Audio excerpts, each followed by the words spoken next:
Bonjour à toutes et à tous, bienvenue pour ce nouveau journal. Nous sommes le mercredi 11 janvier, voici les titres. Après le don d'organes dont nous parlions dans notre précédente édition, une autre mesure phare marque le passage en 2017. Il s'agit de la fin des sacs plastiques à usage unique dans les supermarchés et notamment au rayon des fruits et légumes. Ils sont remplacés par des sachets biodégradables fabriqués à partir de déchets organiques. Nous y reviendrons dans notre édition. Les soldes ont officiellement commencé ce matin dans tous les magasins français. Si cette période est importante pour les commerçants, elle pourrait être un peu plus délaissée par les consommateurs que les autres années. La raison, les promotions permanentes et la concurrence d'Internet.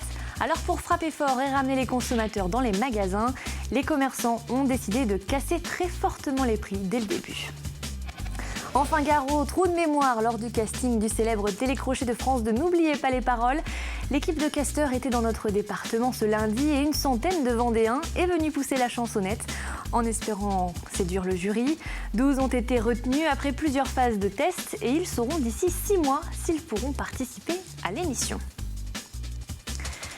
Je vous le disais en titre après la modification de la loi concernant le don d'organes dont nous avons parlé dans notre précédente édition. Voici un autre changement notable de cette nouvelle année, la fin des sacs plastiques au rayon des fruits et légumes dans les supermarchés. Depuis le 1er juillet déjà, les sacs à usage unique sont interdits aux caisses des magasins. Et avec cette mesure, c'est un nouveau pas franchi en faveur de la protection de l'environnement. Les sacs plastiques sont dorénavant entièrement recyclables et produits en matière biosourcée, c'est-à-dire à base de déchets organiques. Mais si cette mesure va permettre de diminuer la pollution de notre environnement, elle représente également un coût pour les magasins.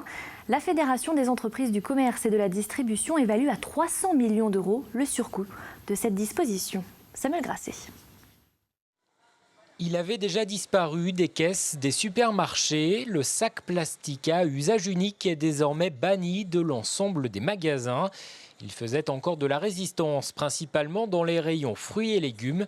Mais depuis quelques jours, les sacs en plastique fin ont été remplacés. Je vois que déjà au niveau du toucher, ils ont changé.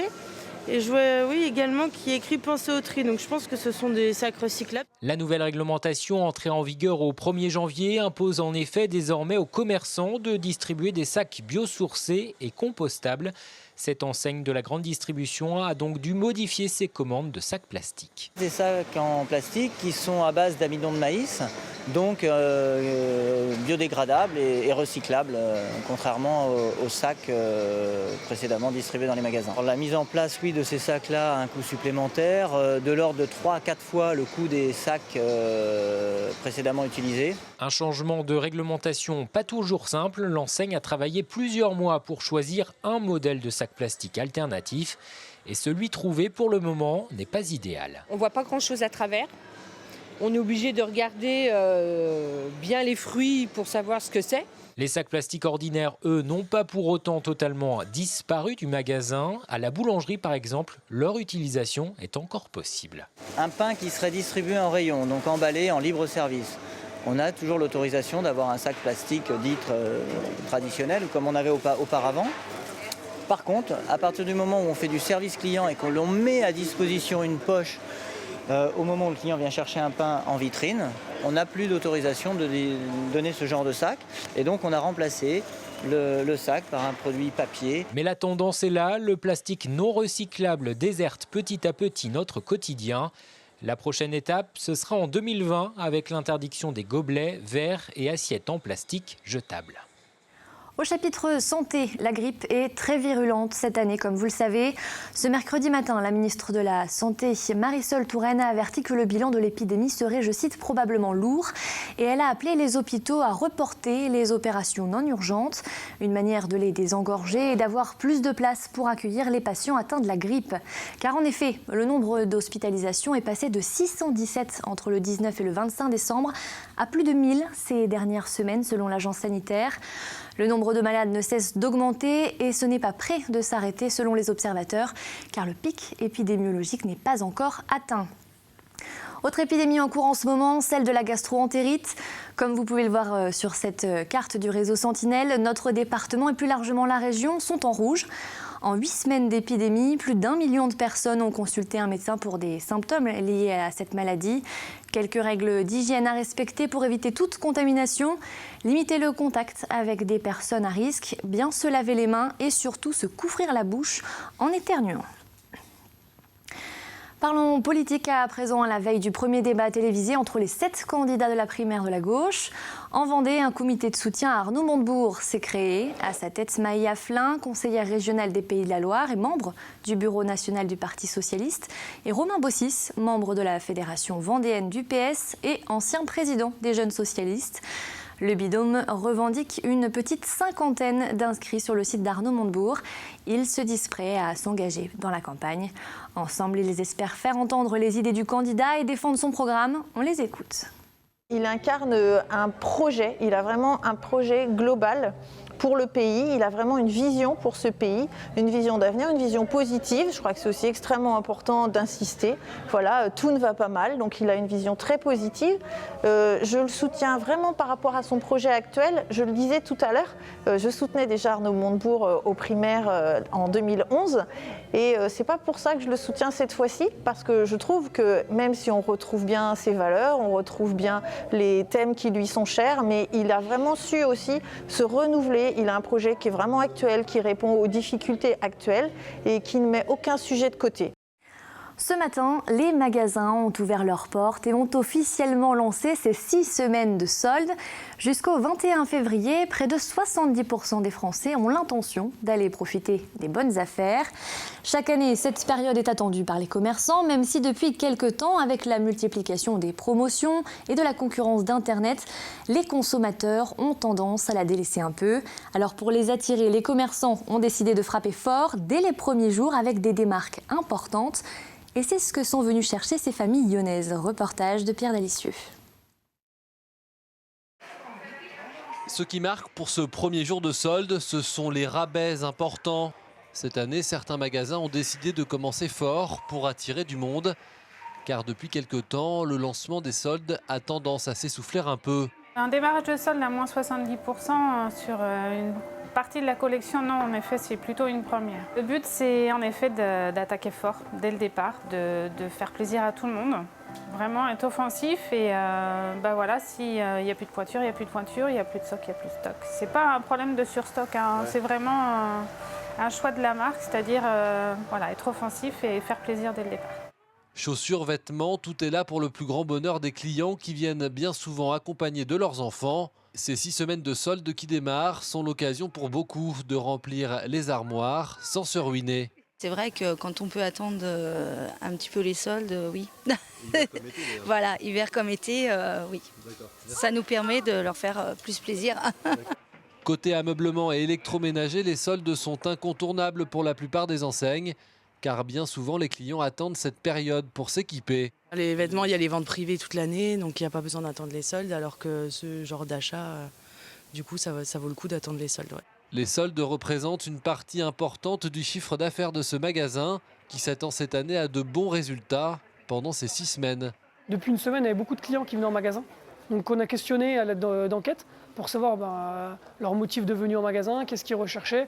Et 80% des venues en magasin étaient pour du repérage pour les soldes. Du repérage bien souvent suivi d'un achat. Et là aussi, il faudra faire vite, car les rabais sont importants dès le premier jour. Les bonnes affaires ne se feront pas attendre. On en vient au sport avec tout d'abord quelques informations concernant les matchs des 16e de finale de la Coupe de France de football qui se dérouleront les 31 janvier et 1er février prochains.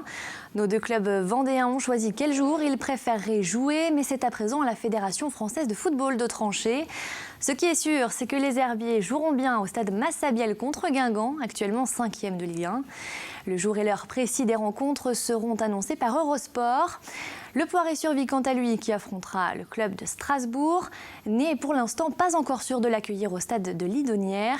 Nous aurons donc l'occasion d'y revenir dans une prochaine édition. On en vient au chiffre Vendée Globe du jour et ce mercredi, retenons le chiffre 4. 4 pour le nombre de foilers présents en tête de la flotte. En effet, Armelle Lecléache, Alex Thompson, Jérémy Bayou et Jean-Pierre Dick sont tous les 4 équipés de ces fameux appendices.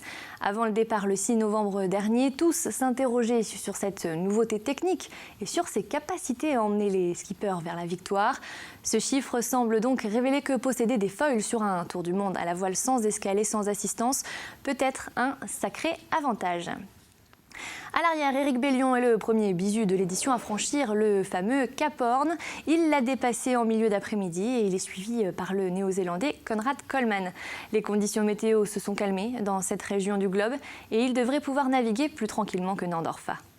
Du côté de Fabrice Amédéo, qui pointe à la 12e place du classement, il suit de près Arnaud Boissière et ils se sont même retrouvés au milieu de l'océan.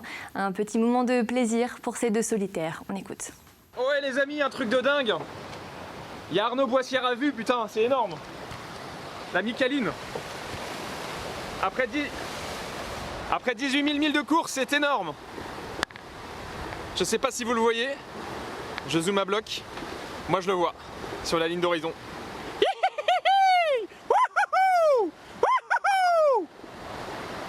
On est bien revenu, c'est sympa ça. Avant de refermer cette page de sport, un mot du Dakar. La 9e étape qui devait se dérouler ce mercredi n'a pas eu lieu en raison d'un glissement de terrain provoqué par des orages. Il a bloqué une partie de la caravane de course sur le parcours de la 8e étape. Concernant nos deux Vendéens, Éric Bernard et Alexandre Vigneault, ils passent de la 11e à la 19e place après une 8e étape compliquée et une sortie de route qui leur fait perdre de précieuses minutes. Ils aiment chanter, s'amuser et partager leur amour de la musique. C'est pour cette raison que ce lundi, près de 150 Vendéens ont participé au casting du célèbre télécrochet de France 2 « N'oubliez pas les paroles ». L'équipe chargée du recrutement des futurs candidats de l'émission était à La Roche-sur-Yon pour dénicher des perles rares. Mais avant de se retrouver sur le plateau de l'émission aux côtés de l'animateur Nagui, il faut d'abord passer différentes phases de test qui ne sont pas des plus faciles et surtout savoir chanter un minimum juste. Élodie Pépin nous raconte cette sélection.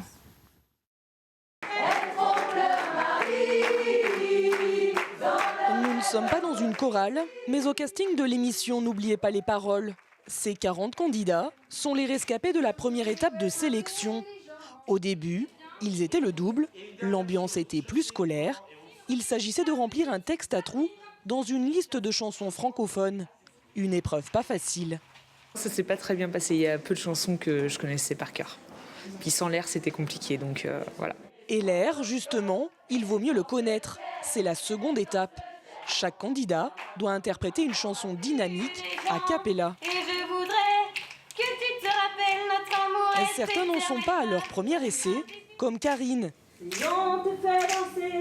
C'est la 3e fois qu'elle tente le casting. J'aime bien l'ambiance, on rencontre des gens sympas et la petite équipe qui est sympa aussi. Donc voilà, je baisse pas les bras et je résiste et j'en reviens. D'autres ont même déjà fait l'émission. C'est le cas de Maxime.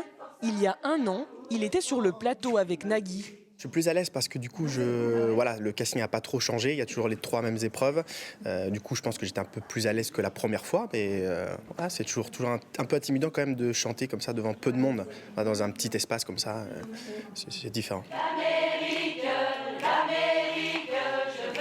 Face au jury, chacun essaye de faire bonne impression.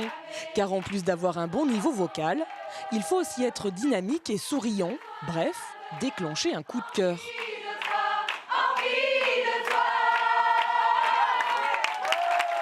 Ils sont partis délibérer, donc on espère, on croise tous les doigts, je pense. Si on est là, c'est pour passer toutes les épreuves, donc on verra bien tout à l'heure. Et après 10 minutes de délibération, le jugement tombe. Il reste avec nous Sidji, Maxime, Rémi. Pour certains, bonne nouvelle, mais pour la majorité d'entre eux, l'aventure s'arrête là. Non, ah bah non, si on s'en va, c'est qu'on n'est pas pris. Non, les 12, ils sont restés là-bas. Il en reste 12. Pas prise, mais voilà, c'est pas grave. C'est une super expérience. Voilà, on reviendra, on peut se réinscrire dans 6 mois, donc pas de problème. Je retenterai ma chance. Franchement, c'était super sympa. Je pensais déjà pas aller jusque-là. J'ai chanté, j'ai eu mon petit moment de gloire. Et voilà, donc c'était super bien. Finalement, ils ne sont plus que 12 à passer la 3e épreuve du casting. Une épreuve filmée où ils devront se présenter et chanter 5 chansons. L'étape la plus stressante et la plus confidentielle, nous ne sommes pas autorisés à la filmer. Les candidats, eux, n'auront une réponse définitive que d'ici 6 mois. On jette un coup d'œil sur la météo de ce jeudi. Elle ressemble très fortement à ce mercredi avec un temps gris et des averses menaçantes. Du côté des températures, elles sont toujours très douces, jusqu'à 12 degrés. Le bulletin météo complet présenté par Fanny Poirier arrive tout de suite après ce journal. C'est la fin de cette édition. Merci de l'avoir suivi. Ce jeudi, Adèle Fugère vous donne rendez-vous dans la grande émission pour discuter des transactions immobilières et du divorce, autre changement important du 1er janvier. Et puis notez également que l'actualité continue sur les réseaux sociaux et notamment sur le compte Twitter de TV Vendée qui vient d'enregistrer son 6 millième abonné. Merci à tous pour votre fidélité. Passez une excellente soirée et à demain pour une nouvelle édition.